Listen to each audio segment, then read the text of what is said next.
মির্চির বিশেষ নিবেদন Times of পুরাণ।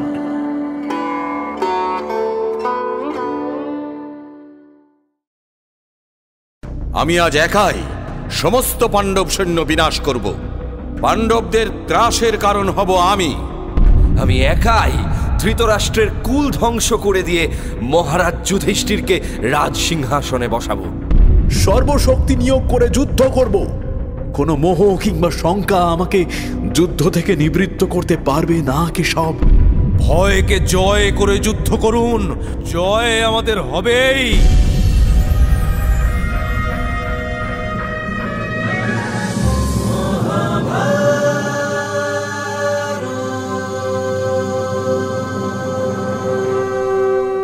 মহাভারত চিরকালের চিরনতুন। মহর্ষি বেদব্যাস রচিত মহাকাব্য মহাভারতের বাংলা অনুবাদ করেছেন হরিদাস সিদ্ধান্ত বাগীশ, কালীপ্রসন্ন সিংহ, রাজশেখর বসু সহ অনেক বিদগ্ধ পণ্ডিত। সেই সব জনপ্রিয় অনুবাদ এবং প্রচলিত ভাষ্যকে ভিত্তি করে সহজ ভাষায় মহাভারতের নাট্যরূপ দেওয়া হল শুধুমাত্র আপনার জন্য। প্রযোজনা প্যাস্টেল এন্টারটেইনমেন্ট। বিপক্ষে সকল গুরুজন, সুহৃদ, জ্ঞাতি এবং বন্ধুবর্গকে দেখে যুদ্ধ করবেন না বলে রথের ওপর বসে পড়লেন বিষণ্ণ অর্জুন। তাঁর হাত থেকে গাণ্ডীব পড়ে গেল। স্বজন বধের মতো মহাপাপ করার চেয়ে ভিক্ষা করাও শ্রেয় বলে জানালেন তিনি। এবার অর্জুনকে ধর্ম, কর্মরহস্য, কর্তব্য এবং মোক্ষের মার্গ দেখাতে শুরু করলেন কৃষ্ণ স্বয়ং। ধর্মক্ষেত্র কুরুক্ষেত্রের সৃষ্টি হল এক অনন্য নজির। তারপর গাণ্ডীব এবং বাণ হাতে নিয়ে রথে উঠে দাঁড়ালো অর্জুন। তাকে যুদ্ধের জন্য প্রস্তুত দেখে পাণ্ডব সৈন্যরা এবার সিংহনাদ করে উঠল। যুদ্ধ আরম্ভ হতে আর বিশেষ বিলম্ব নেই। দুপক্ষের সৈন্যগণ একে অন্যের দিকে অগ্রসর হতে শুরু করেছে। সিদ্ধ সাধক, ঋষি এবং দেবগণ সকলেই এবার যুদ্ধ দেখার জন্য অন্তরিক্ষে এসে উপস্থিত হলেন। মহাযুদ্ধের সেই আরম্ভ লগ্নে হঠাৎই রথ থেকে নেমে এলো যুধিষ্ঠির। সমুদ্রের মতো উদ্বেল সৈন্যদলের মাঝখান দিয়ে কৌরব পক্ষের দিকে হাঁটতে লাগল নিরস্ত্র যুধিষ্ঠির। অস্ত্রহীন, বর্মহীন এবং শিরস্ত্রাণহীন জ্যেষ্ঠ পাণ্ডব শত্রু শিবিরের দিকে চলেছে দেখে বিস্মিত ভীম, অর্জুন সহ 4 পাণ্ডব তাকে অনুগমন করল। তাদের সঙ্গে চললেন কৃষ্ণ স্বয়ং। যুধিষ্ঠিরের উদ্দেশ্য কিছু বুঝতে না পেরে অর্জুন এবং ভীম বলল, মহারাজ, আপনি আমাদের ত্যাগ করে পদব্রজে শত্রু শিবিরের দিকে যাচ্ছেন কেন? দয়া করে আপনার অভিপ্রায় আমাদের সবিস্তারে বলুন। মহারাজ, সশস্ত্র শত্রুদের মধ্যে এমন নিরস্ত্র অবস্থায় যাওয়া ঠিক নয়। যুদ্ধ শুরুর আগেই আপনাকে ওরা বন্দী করে ফেলতে পারে। তাহলে যুদ্ধের আগেই আমরা যে হেরে যাব মহারাজ। ভ্রাতাদের অনুরোধ সত্ত্বেও যুধিষ্ঠির একটি কথাও বলল না। মৌন হয়ে এক মনে অগ্রসর হতে লাগল সে। তাকে নিরুত্তর দেখে কৃষ্ণ এবার হাসি মুখে বললেন, মহারাজ যুধিষ্ঠিরের উদ্দেশ্য আমি বুঝেছি। ভীষ্ম, দ্রোণ, শল্য, কৃপ প্রমুখ গুরুজনকে সম্মান করে তবেই উনি অস্ত্রে হাত দেবেন। প্রাচীন শাস্ত্র আমাদের সেই বিধানই দিয়েছে। পিতামহ, প্রণাম গ্রহণ করুন। আপনার সঙ্গে যুদ্ধ করার অনুমতি আমাকে প্রদান করুন। আমাকে আশীর্বাদ করুন পিতামহ। পুত্র যুধিষ্ঠির, তুমি না এলে তোমার পরাজয় কামনা করে অভিশাপ দিতাম আমি, কিন্তু এখন আশীর্বাদ করছি, তুমি জয় লাভ করো। যুধিষ্ঠির, মানুষ অর্থের দাস। কৌরবেরা আমাকে অর্থ দিয়ে প্রতিপালন করে তাদের বশংবদ করে রেখেছে। আমার এই হাহাকার হয়তো নপুংসকের মতোই শোনাল। তোমার পক্ষে যুদ্ধ করতে আমি পারব না যুধিষ্ঠির। যুদ্ধ ভিন্ন অন্য কোনো বর প্রার্থনা করো পুত্র। হে মহাপ্রাজ্ঞ, আপনি যদি সত্যি আমাকে বরদানের যোগ্য হিসেবে বিবেচনা করে থাকেন, তাহলে আপনাকে কি করে জয় করব অনুগ্রহ করে এটুকুই বলে দিন পিতামহ। যুধিষ্ঠির, সাক্ষাৎ ইন্দ্র আমাকে জয় করতে পারবেন না। অন্য পুরুষের কথা আর কি বলবো। এখনো আমার মৃত্যুর সময় আসেনি। সে সময় নিকটবর্তী হলেই আমি তোমাকে উপায় বলে দেব বৎস। ভীষ্মের আশীর্বাদ নিয়ে দ্রোণাচার্যের কাছে গিয়ে তাকে প্রণাম করে সেই একই প্রশ্ন জিজ্ঞাসা করল যুধিষ্ঠির। দ্রোণাচার্য বললেন, রাজা, তুমি চিন্তা করো না। যে পক্ষে কৃষ্ণ আছেন সেই পক্ষের জয় নিশ্চিত। কিন্তু যতক্ষণ অস্ত্র ধারণ করে থাকব ততক্ষণ আমাকে বধ করতে পারে এমন কাউকে দেখি না। তাহলে আপনাকে নিধন করার কোনো উপায় কি নেই গুরুদেব? যার বাক্যে কেউ তিল মাত্র অবিশ্বাস করে না, এমন সত্যবাদী মানুষের কাছ থেকে গুরুতর অপ্রিয় কথা শুনলে আমি আর অস্ত্র ধারণ করতে পারবো না। নিরস্ত্র অবস্থায় অচেতন হয়ে মৃত্যুর জন্য যখন অপেক্ষা করব, তখনই একমাত্র আমায় বধ করা সম্ভব। গুরু দ্রোণকে প্রণাম করে কুলগুরু কৃপাচার্যের কাছে গিয়ে তাকে শ্রদ্ধা জানিয়ে জয়লাভের উপায় জিজ্ঞাসা করল যুধিষ্ঠির। অবদ্ধ অমর কৃপাচার্য কোনো অস্ত্রের দ্বারা বদ্ধ নন। তবে যুধিষ্ঠিরকে আশীর্বাদ করে তিনি বললেন, প্রত্যহ পাণ্ডবদের জয়ের জন্য তিনি প্রার্থনা করবেন।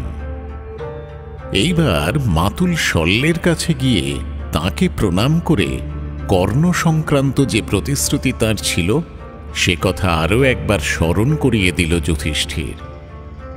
মদ্ররাজ শল্যের সম্মতি লাভ করে এবার নিজের শিবিরে ফিরে এলো সে। কৃষ্ণ কিন্তু তখনও সেই কৌরব সেনাদের মাঝেই দাঁড়িয়ে রয়েছেন। যুধিষ্ঠির চলে গেলে কৃষ্ণ এবার কর্ণের রথের দিকে অগ্রসর হল।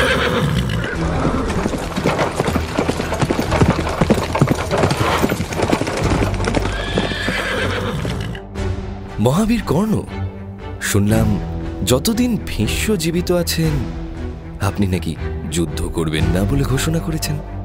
ভীষ্মের প্রতি আপনার নাকি তীব্র বিদ্বেষ। তাহলে ভীষ্ম নিহত না হওয়া অবধি আপনি পাণ্ডবদের পক্ষ গ্রহণ করুন অঙ্গরাজ। পরবর্তীকালে আবার না হয় দুর্যোধনদের শিবিরে ফিরে আসবেন। বাসুদেব, আমি আপনাকে পূর্বেও বলেছি, এখনো বলছি, আমি দুর্যোধনের শুভার্থী। তাই তার কোনো অপ্রিয় কর্ম আমি করব না। দুর্যোধনের জন্য প্রাণ ত্যাগও করতে পারি। বৃথা কালক্ষয় কেন করছেন মাধব? কর্ণের কথা শুনে স্মিত হেসে অর্জুনের রথে সারথীর আসনে এসে বসলেন কৃষ্ণ। আপন সৈন্যদের নিয়ে পুনরায় ব্যূহ রচনার পূর্বে কৌরব সৈন্যদের প্রতি দৃষ্টিপাত করে উচ্চ কণ্ঠে যুধিষ্ঠির জিজ্ঞাসা করল, বিপক্ষ শিবির থেকে কোনো বীর কি আমাদের সাহায্যের জন্য আসতে চান? যিনি আসবেন তাকে আমরা সাদরে গ্রহণ করব। মহারাজ যুধিষ্ঠির, আমি ধৃতরাষ্ট্রপুত্র যুযুৎসু। অধর্মের বিরুদ্ধে কৃষ্ণ পরিচালিত ধর্মের শিবিরে আমি যোগ দিতে চাই।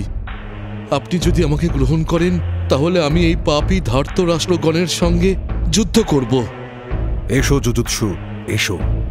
পাণ্ডব পক্ষে তোমাকে স্বাগত জানাই ভ্রাতা। তোমার কারণেই মহারাজ ধৃতরাষ্ট্রের বংশ এবং পিণ্ড লোপ হবে না। দুষ্ট দুর্যোধন এবং তার অন্যান্য ভ্রাতা অচিরেই বিনষ্ট হবে। হস্তিনাপুরের প্রতিনিধি হয়ে একা তুমি বেঁচে থাকবে যুযুৎসু। যুধিষ্ঠির আপন শিবিরে প্রত্যাবর্তন করলে ভীমসেনকে সম্মুখে রেখে পুনরায় ব্যূহসজ্জা রচনা করল পাণ্ডবরা। ওদিকে যুযুৎসু বেরিয়ে আসার পর নতুন করে কৌরব ব্যূহ সাজালেন মহামতি ভীষ্ম। সকল রাজাদের হাতের রণশঙ্খ বেজে উঠল তুরি আর ভেরি। পাণ্ডব সৈন্যদের উদ্দেশ্যে সেনাপতি ধৃষ্টদ্যুম্ন আদেশ দিল, শত্রুপক্ষকে আক্রমণ করো। দুপক্ষের সৈন্যদের মধ্যে প্রবল কোলাহল উঠল। অশ্ব এবং হস্তির ধ্বনিতে, সেই সঙ্গে পদাতিক বাহিনীর অস্ত্রের ঝনঝনানিতে মুখর হয়ে উঠল রণভূমি। সেই সকল শব্দকে অতিক্রম করে জেগে রইল ভীমসেনের বিকট গর্জন। কৌরব সৈন্যদের মধ্যে প্রবল ত্রাসের সঞ্চার হল। কুরুক্ষেত্রে পাণ্ডব এবং কৌরবদের মধ্যে ভয়ঙ্কর যুদ্ধের শুরুতেই তীব্র মূর্তি ধারণ করল ভীমসেন। অভিমন্যু, দ্রৌপদীর পুত্রগণ, কুমার উত্তর প্রমুখ লঘুহন্তা রাজপুত্রগণ শত শত নিশিত বাণ দ্বারা কৌরব সৈন্যদের জমালয়ে প্রেরণ করতে লাগল। কৌরব পক্ষের রথী মহারথী রাজাগণ শুনুন, পাণ্ডব কুমারেরা তুনে হাত দেওয়ার আগেই তাদের দক্ষিণ হস্ত খণ্ডিত করে ফেলুন। জন্মের মতো অস্ত্র ধরার স্বাদ ওদের ঘুঁচিয়ে দিন। দুঃশাসন, আমার পুত্র লক্ষণকে পাণ্ডব কুমারদের অভিমুখে প্রেরণ করো তুমি। যথাজ্ঞা রাজা। লক্ষণকে সঙ্গে নিয়ে আমি নিজেই পাণ্ডব সেনাপতি ধৃষ্টদ্যুম্নের দিকে অগ্রসর হব। পদাতিক এবং অশ্ববাহিনীর তুমুল আক্রমণের মধ্যে এবার দিগ্বিজয়ী বীর মহামতি ভীষ্ম অর্জুনের অভিমুখে সবেগে ধাবিত হলেন।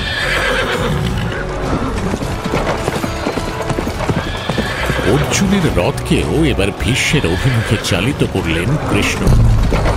গান্ডীবের টঙ্কার এবং দুই মহাযোদ্ধার বাণ ক্ষেপণে চতুর্দিকে সে এক ভয়ানক তাণ্ডব শুরু হল। পাণ্ডব পক্ষের মহারথী সাত্যকী এবার কৌরব মহারথী কৃতবর্মার প্রতি মহাক্রোধে ধাবিত হয়েছে। সাত্যকী কৃতবর্মার যুদ্ধ শুরু হলে দেবগণও তিষ্ঠ তিষ্ঠ ধ্বনি শুরু করলেন। এদিকে অভিমন্যুর সঙ্গে কৌশল দেশের বৃহত্তল রাজার মহাসংগ্রাম শুরু হল। কৌশল রাজের নৈপুণ্যে অভিমন্যুর সারথী এবং অশ্ব নিহত হল, তার রথের ধ্বজ ছিন্ন হল। অভিমন্যুর ভল্লে এবার শল্যরাজের সারথী প্রাণ হারাল। অপর একটি ভল্লে তার ধ্বজও ছেদন করল অভিমন্যু। এদিকে দুর্যোধনের সঙ্গে ভীমের, দুঃশাসনের সঙ্গে নকুলে এবং দুর্মুখের সঙ্গে সহদেবের ঘোরতর যুদ্ধ শুরু হল। একে অন্যের ধ্বজ ছেদন এবং সারথীকে নিধন করতে লাগল। মদ্ররাজ শল্যের বাণে যুধিষ্ঠিরের ধনুভঙ্গ হলে অপর এক ধনু দ্বারা অসংখ্য বাণে শল্যরাজকে আবৃত করে ফেলল যুধিষ্ঠির। ধৃষ্টদ্যুম্নের ধনুককে ছেদন করে ফেললেন গুরুদ্রোণ। আচার্যের বাণ তার পক্ষে এসে বিঁধল। তখন সক্রোধে অপর একটি ধনুক হাতে নিয়ে পরপর 14টা বাণে দ্রোণকে বিদ্ধ করল ধৃষ্টদ্যুম্ন। ধৃষ্টকেতু এবং বাহলিক, শঙ্খ এবং ভূরিশ্রবা, ঘটোৎকচ এবং অলম্বুসের মধ্যেও প্রবল যুদ্ধ শুরু হল। কৌরব মহারথী অশ্বত্থামা এবার এক সুতীক্ষ্ণ নারাজ দিয়ে শিখণ্ডীকে বিদ্ধ করল। বিরাট রাজা এবং ভগদত্তের মধ্যে দারুণ সংঘর্ষের শব্দে কুরু, পাণ্ডব দুপক্ষের সৈন্যের হৃৎকম্পন শুরু হল। কৃপাচার্যের সঙ্গে বৃহৎক্ষত্র, দ্রুপদের সঙ্গে জয়দ্রথ, সুশর্মার সঙ্গে চেকিতান, শকুনির সঙ্গে প্রতিবিন্ধর মহাযুদ্ধ শুরু হল। বাণ, ভল্ল এবং প্রবল কোলাহলে কুরুক্ষেত্রের দিক দিগন্ত যখন কম্পমান, সেই সময় আকস্মিকভাবে ভীষ্মের অভিমুখে ধাবিত হল অভিমন্যুর রথ। দূর থেকে তা দেখতে পেয়ে চিৎকার করে উঠল দুর্যোধন। দুর্মুখ কৃতবর্মা বিবিংশতি, তোমরা মদ্ররাজ শল্য এবং কুলগুরু কৃপাচার্যের সঙ্গে মিলে পিতামহকে রক্ষা করো, বিলম্ব করো না, এখনই যাও।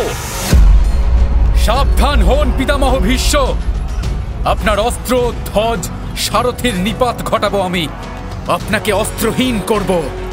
এই মূর্খ বালক অভিমন্যুকে নিষেধ করুন কৃতবর্মা, পিতামহর কাছে যাওয়ার স্পর্ধা যেন সে না করে। অভিমন্যু, তোমার স্পর্ধা তো কম নয়। নিজেকে মহাবীর বলে মনে করো তুমি? পৃথিবীর শ্রেষ্ঠ মহারথী ভীষ্মের প্রতি হুঙ্কার দিচ্ছ তুমি? এই মুহূর্তে তোমাকে বিনষ্ট করব অভিমন্যু, সাবধান। কৃতবর্মা বিবিংশতি দুর্মুখের মতো কৌরব মহাবীরদের নিষেধ, ভয় প্রদর্শন এবং শক্তিক্ষেপণ সত্ত্বেও অকুতভয় অভিমন্যুর 9টি বাণে ভীষ্মের প্রকাণ্ড তালধ্বজ ছিন্ন হয়ে ভূপতিত হল। কুরু সেনাদের মধ্যে এবার প্রচণ্ড কোলাহল শুরু হল।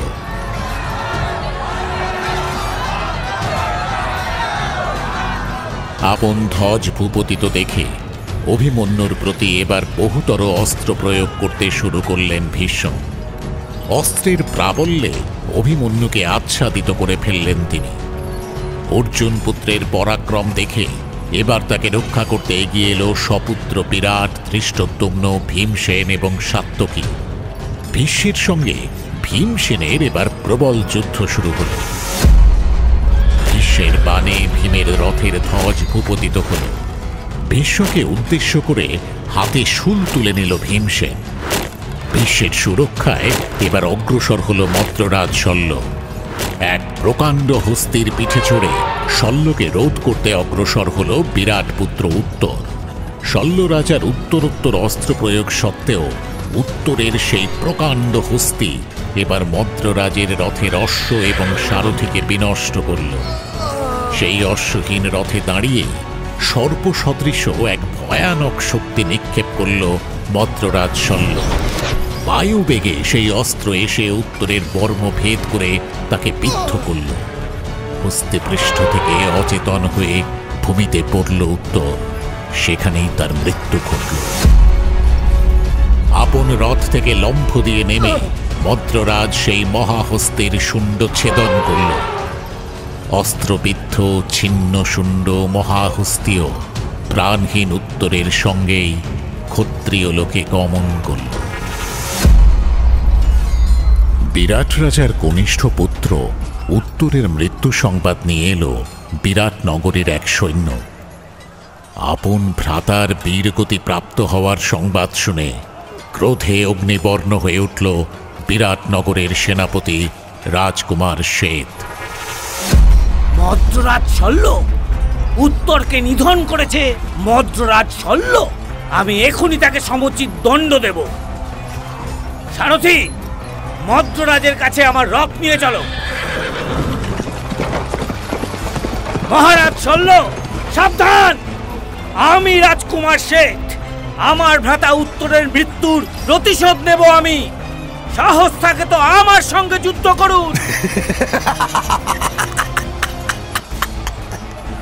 পৃথিবীর তাবৎ রাজা আমার ভয়াকুল, আর তুমি আমাকে ভয় দেখাচ্ছ শ্বেত?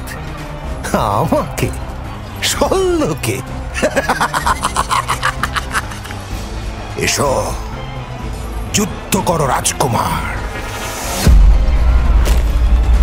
কৌরব পক্ষের 6 মহাবীর মদ্ররাজ শল্যকে বেষ্টন করে রইল।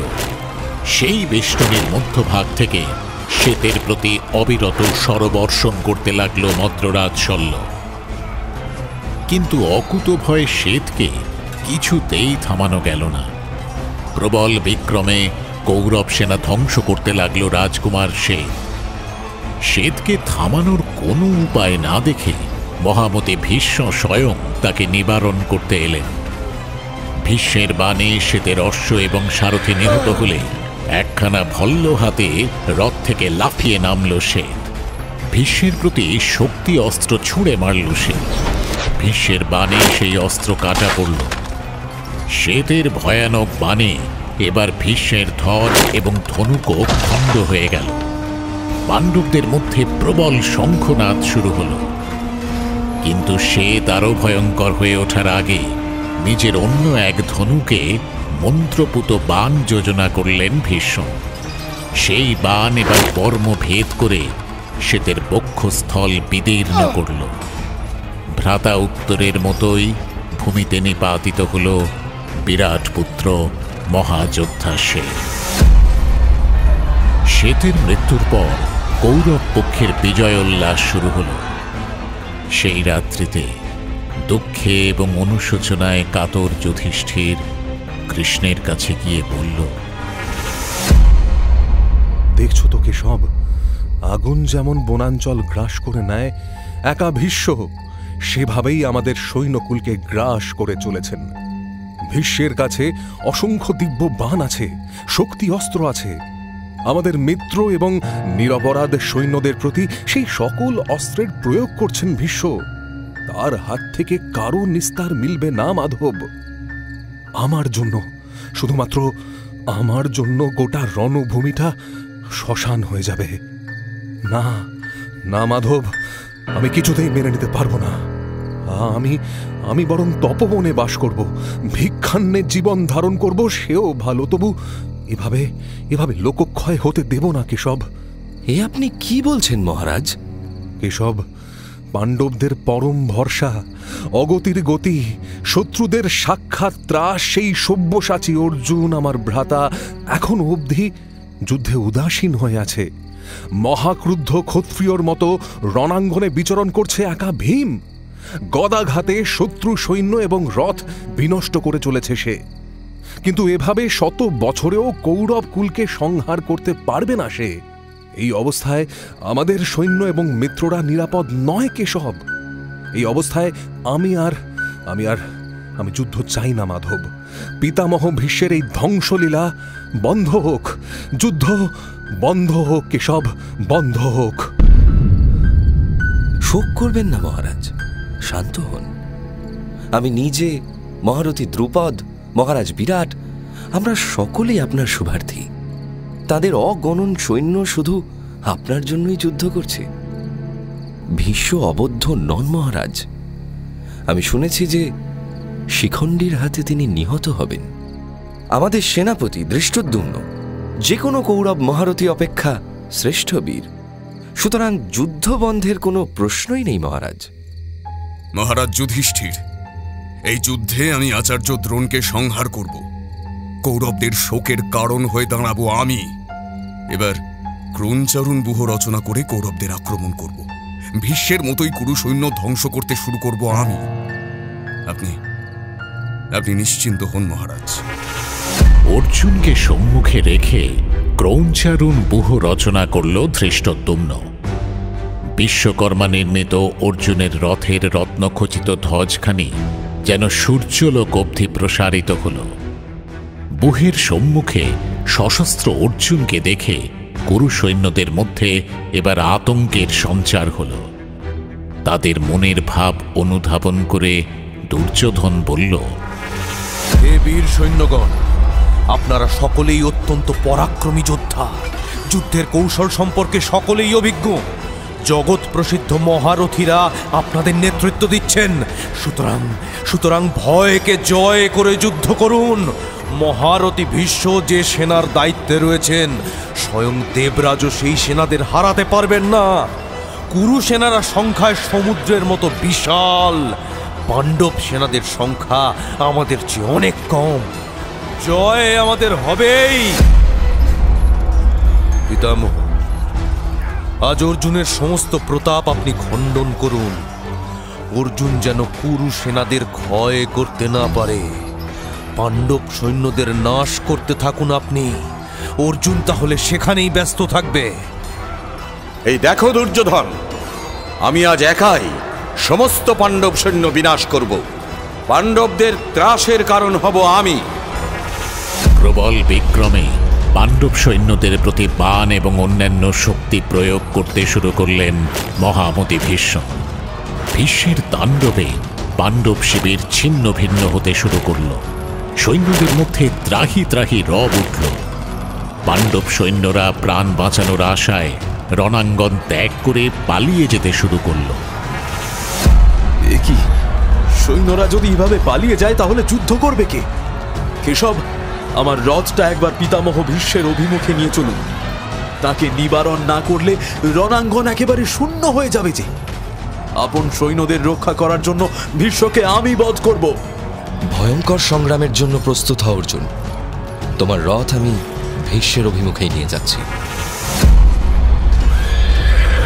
মত্তহস্তির মতো সবেগে ভীষ্মের দিকে ধাবিত হয়েছে অর্জুনের রথ। পথে যে সকল কুরু সৈন্য দেখল, সকলকেই নির্বিচারে বিনাশ করতে করতে এগিয়ে আসছে অর্জুন। অর্জুনের প্রবল বিক্রম দেখে দুঃশাসন, শকুনি, দ্রোণাচার্য, কৃপাচার্য, জয়দ্রথ এবং দুর্যোধন এগিয়ে এসে ভীষ্মকে বেষ্টন করে দাঁড়াল। ওদিকে অর্জুনের সাহায্যে এগিয়ে এলো ধৃষ্টদ্যুম্ন, অভিমন্যু, সাত্যকী এবং দ্রৌপদীর পঞ্চপুত্র। দ্রোণ, কৃপ, শকুনি, দুর্যোধনের ধনুক থেকে নির্গত অসংখ্য নারাজ বাণ অর্জুনের শরীরকে বিদ্ধ করে রইল, কিন্তু তাকে লক্ষ্য ভ্রষ্ট করতে পারল না। ধৃষ্টদ্যুম্ন দ্রোণের প্রতি, অভিমন্যু দুঃশাসনের প্রতি ধাবিত হওয়ার পর তীব্র গতিতে এবার ভীষ্মের সম্মুখে এসে দাঁড়ালো অর্জুন। পিতামহ, অর্জুন স্বয়ং আত্মবলিদান দেবে বলে আপনার সামনে এসে দাঁড়িয়েছে। তৃতীয় পাণ্ডবকে বিনাশ করুন পিতামহ। ক্ষাত্রধর্মকে ধিক। দুর্যোধন, তোমার অন্নে প্রতিপালিত আমি, তোমাকে রক্ষা করতে আমি প্রতিশ্রুতিবদ্ধ। এসো, এসো অর্জুন, এসো। আজ তোমার সঙ্গে প্রলয়ঙ্কর যুদ্ধ করব আমি। এমন যুদ্ধ করব যা দেখে দেবতারা অবধি শঙ্কিত হয়ে উঠবেন। সাবধান অর্জুন, নিজেকে রক্ষা করো পার্থ। ভীষ্ম এবং অর্জুনের মধ্যে প্রবল যুদ্ধ শুরু হলো। একে অন্যের বাণ, ধনু, শক্তি, ধ্বজ ছেদন করতে লাগল। অর্জুনের সরজালে এমন অন্ধকার ঘনিয়ে এলো যে তার আড়ালে অদৃশ্য হয়ে গেলেন ভীষ্ম। আবার ভীষ্মের প্রবল পীড়নে অর্জুনের কবচ ভেদ করে রক্তপাত শুরু হলো। শুধু অর্জুনকে নয়, ভীষ্মের তীক্ষ্ণ বাণ কৃষ্ণের বুকেও এসে বিঁধল। এই দৃশ্য দেখে প্রবল ক্রোধে ভীষ্মের সারথিকেও বাণ বিদ্ধ করল অর্জুন। ভীষ্ম এবং অর্জুন যুদ্ধে কেউ কাউকে অতিক্রম করতে পারছে না দেখে সিদ্ধ সাধকরাও অন্তরিক্ষ থেকে বলতে লাগলেন যে এই দুই মহাবীরের যুদ্ধ বোধহয় কখনো থামবে না, কারণ এরা দুজনেই অজেয়। ভীষ্ম এবং অর্জুনের সেই পরিণামহীন দ্বৈরথ দেখতে দেখতে ক্রোধে অধীর দুর্যোধন এবার বলল, পিতামহ, আপনি এবং কুলগুরু অস্ত্র হাতে জীবিত থাকতেও কি করে অর্জুন সহ পাণ্ডবরা এখনো বাণ বর্ষণে স্পর্ধা করে? পাণ্ডবদের সৈন্যগণ কি করে এখনো যুদ্ধ করার সাহস পায়? পাণ্ডবদের বিরুদ্ধে আপনারা সর্বশক্তি নিয়োগ করছেন না পিতামহ। আপনাদের এই সিদ্ধান্তের কথা আগে জানলে আমি কর্ণের সঙ্গে কথা বলতাম। কর্ণ থাকলে এই মুহূর্তে পাণ্ডবরা বিনষ্ট হয়ে যেত। অসম্ভব দুর্যোধন, অসম্ভব। পাণ্ডবরা অজেয় এ কথা তোমাকে পূর্বে বলিনি? কর্ণ কেন, বিশ্বের কোনো বীরই পাণ্ডবদের জয় করতে পারবে না। তুমি আমাকে বিশ্বাসঘাতক বলছো দুর্যোধন? তোমার নিজের কৃতকর্ম এবং অহংকারের কারণেই সমগ্র কুরুকুলকে এই ভয়ানক আবর্তে টেনে এনেছো তুমি। এরপরও আমাকে দোষারোপ করো কি করে? বেশ, আমার যে পরাক্রম তুমি এখনো দেখোনি, সেই বিক্রম আজ দেখবে দুর্যোধন। আমার হাতে পাণ্ডবরা বদ্ধ নয়, কিন্তু তাদের সকল মিত্রকে আমি যমলোকে প্রেরণ করছি। দুর্যোধনের প্রতি ক্রুদ্ধ দৃষ্টিপাত করে মহাবেগে এবার পাণ্ডব সৈন্যদের প্রতি ধাবিত হলেন ভীষ্ম। তার বাণ, ভল্ল, শক্তি এবং তরবারির আঘাতে রণক্ষেত্র জুড়ে শত শত কাটা মুন্ড ছড়িয়ে পড়ল। রক্তে রাঙা হয়ে উঠল কুরুক্ষেত্রের ভূমি। আকাশ অন্ধকার করে তার বাণ যেন বিদ্যুতের মতো চতুর্দিকে বর্ষিত হতে লাগল। যুদ্ধভূমির অশ্ব হস্তির দল সম্পূর্ণ রণাঙ্গন ঘিরে উন্মাদের মতো ছুটতে শুরু করল। পাণ্ডব পক্ষের মহাবীর রাজাগণ ত্রাহি ত্রাহি রথ তুলল। রণক্ষেত্র কুরুক্ষেত্র জুড়ে মহারথী ভীষ্ম একাই যেন প্রলয়ের নৃত্য জুড়ে দিলেন। সেই প্রাণঘাতী কুরুবৃদ্ধের অসীম তেজের সামনে পাণ্ডব যোদ্ধারা কেউই টিকতে পারছে না। তারা প্রাণ ভয়ে পলায়ন করছে। মহাবীর সাত্যকী তাদের রোধ করার জন্য আপ্রাণ চেষ্টা করছে, কিন্তু অর্জুনের বাণবর্ষণ যেন ভীষ্মের তেজের সামনে নিষ্প্রভ। মহারথী সাত্যকীর প্রাণান্তকর প্রয়াস এবং ভীষ্মের প্রতাপ দেখতে দেখতে কৃষ্ণের চোখ মুখ এবার রক্তবর্ণ হয়ে উঠল। মহাক্রোধে এক ভয়ঙ্কর মূর্তি ধারণ করলেন তিনি। দাঁড়াও, দাঁড়াও যোদ্ধাগণ, কোথায় যাচ্ছ তোমরা? কোনো ক্ষত্রিয় কখনো যুদ্ধভূমি ত্যাগ করে না। অর্জুন আছেন, আমি আছি, ভীমসেন, ধৃষ্টদ্যুম্ন আছেন। তোমরা কেন বিচলিত হচ্ছ? দাঁড়াও, দাঁড়াও তো। দাঁড়াও সাত্যকী, যারা যাচ্ছে তারা চলে যাক, যারা আছে তাদেরও কোনো প্রয়োজন নেই। আবার পাণ্ডব সৈন্য ছত্রভঙ্গ হয়ে পালিয়ে যাচ্ছে। তীক্ষ্ণ অস্ত্রে ক্রমাগত বিদ্ধ হয়েও অর্জুন নিজের কর্তব্য বুঝতে পারছে না। এই রণভূমিতে আর একজন যোদ্ধারও থাকার দরকার নেই। ভীষ্ম দ্রোণকে আমি একাই বিনষ্ট করব। কোনো কৌরবই আজ আমার হাত থেকে নিস্তার পাবে না। আমি একাই ধৃতরাষ্ট্রের কুল ধ্বংস করে দিয়ে মহারাজ যুধিষ্ঠিরকে রাজ সিংহাসনে বসাবো। সুদর্শন!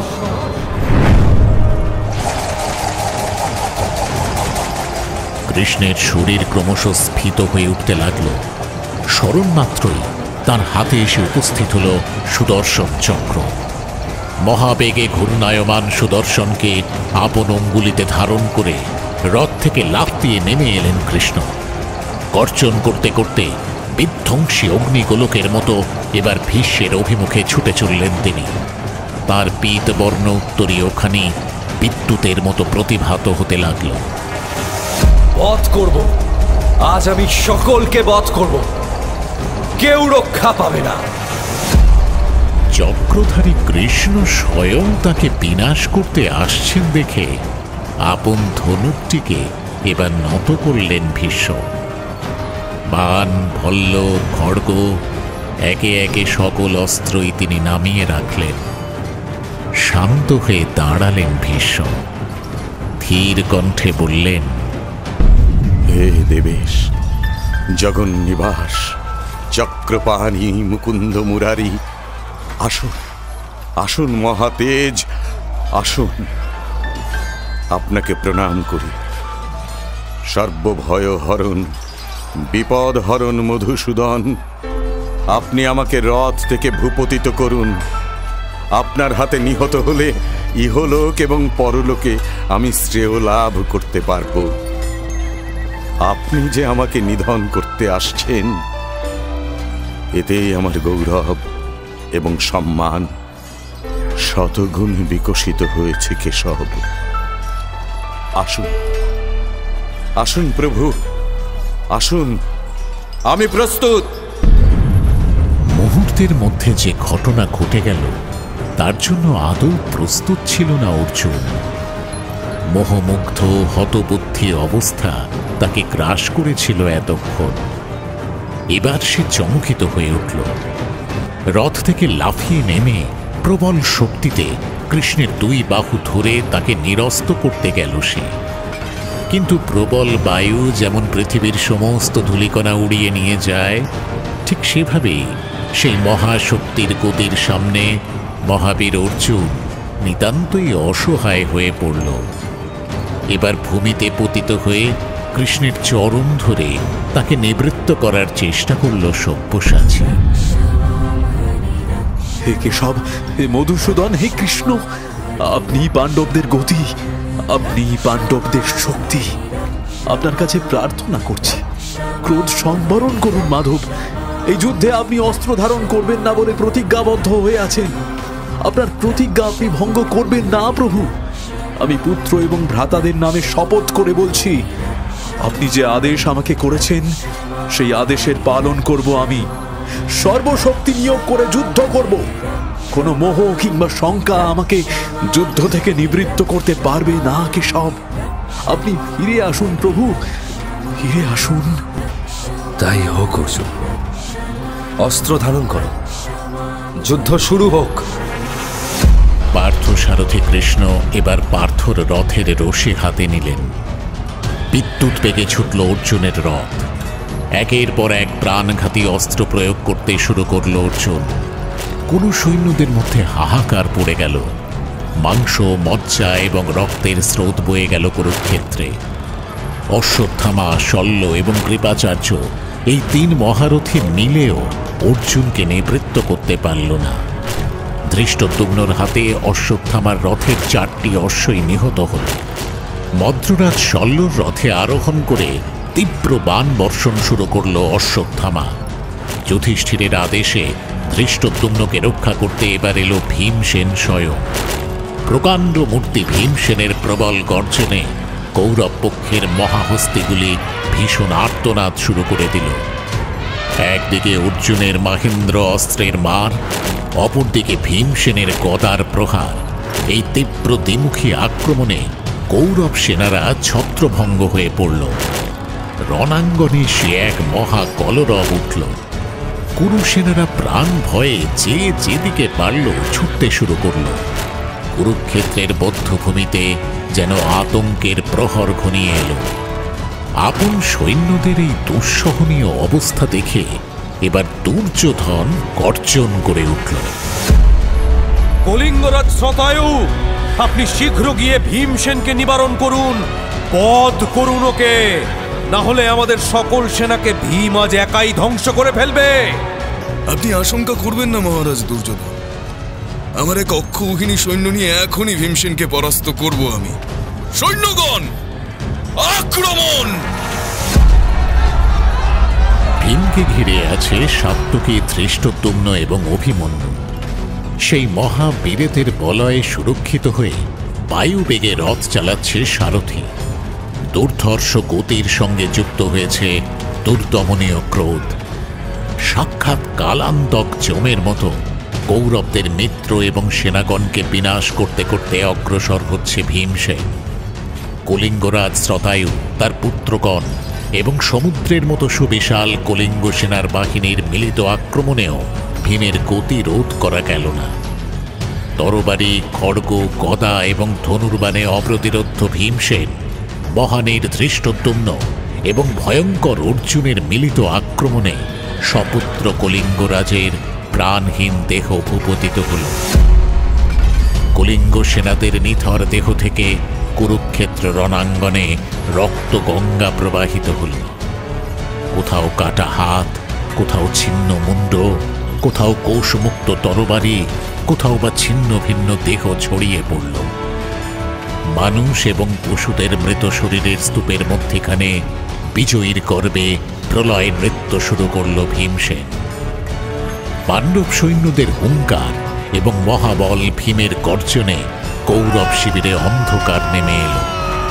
পাণ্ডব শিবির তথা অর্জুন, ভীম এবং ধৃষ্টদ্যুম্নের প্রলয়ঙ্কারী শক্তিতে পরদিনের যুদ্ধেও ছত্রভঙ্গ হয়ে গেল কৌরব বাহিনী। ধৃষ্টদ্যুম্নের গদার আঘাতে নিহত হল মদ্ররাজ শল্যের পুত্র। ধৃতরাষ্ট্রের 14 জন পুত্রকে ভীমসেন একাই জমালয়ে প্রেরণ করল। ভীমসেনকে নিবৃত্ত করতে এসে তার বাণের আঘাতে মূর্ছিত হয়ে পড়ল দুর্যোধন। ওদিকে যুধিষ্ঠিরের আহ্বানে রণক্ষেত্র কুরুক্ষেত্রে এসে উপস্থিত হল ভীমের রাক্ষস পুত্র মায়াবী ঘটোৎকচ। পর্বতের মতো সেই বিশাল শরীর এবং তার আশ্চর্য শক্তি দেখে কৌরব শিবিরে ত্রাহি ত্রাহি রব উঠল। স্বয়ং ভীষ্ম সেই প্রবল পরাক্রমী রাক্ষসকে নিবৃত্ত করতে পারলেন না। ভীমের পুত্রকে বধ করার উপায় না দেখে অর্জুনের পুত্রকে বিনাশ করার নির্দেশ দিল দুর্যোধন।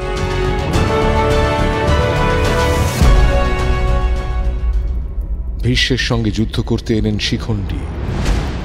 অর্জুন ও উলুপির পুত্র প্রবল পরাক্রমী ইরাবানের মৃত্যুর দিনই কালান্তক রূপে দেখা দিলেন ঘটোৎকচ। যুধিষ্ঠির এবং কৃষ্ণের প্রার্থনায় তাকে বধ করার উপায় বললেন ভীষ্ম।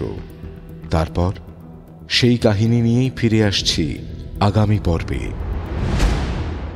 শুনলেন মহাভারত। মুখ্য ভূমিকায় ব্যাসদেব সঞ্জয় দত্ত, কর্ণ অগ্নি, যুধিষ্ঠির সৌম্যাদিত্য মুখার্জি, ভীষ্ম উৎপল সরকার, অর্জুন কৌশিক ব্যানার্জি, ভীম সুমিত কুণ্ডু, কৃষ্ণ গৌরব তপাদার, দ্রোণ স্নেহাদ্রি শেখর দাস, যুজুৎসু রামস্বরূপ গাঙ্গুলি, ধৃষ্টদ্যুম্ন ব্রতদীপ মুখার্জি, দুর্যোধন অনুজয় চট্টোপাধ্যায়, দুঃশাসন স্পন্দন দাস, অভিমন্যু, আকাশ পাত্র, শাল্য, প্রদীপ্ত চৌধুরী। নাট্যরূপ মহুয়া ব্যানার্জি, শব্দগ্রহণ ও আবহ সত্যজিৎ সেন, শব্দ পরিকল্পনা ও মিশ্রণ সব্যসাচী মুখার্জি, পরিচালনায় শাওলি মজুমদার, সৃজনশীল পরিচালনা ইন্দ্রাণী চক্রবর্তী, প্রযোজনা প্যাস্টেল এন্টারটেইনমেন্ট। টাইমস অফ পুরাণ আপনার জন্য মির্চি বাংলা ইউটিউব চ্যানেল এবং গানা অ্যাপে।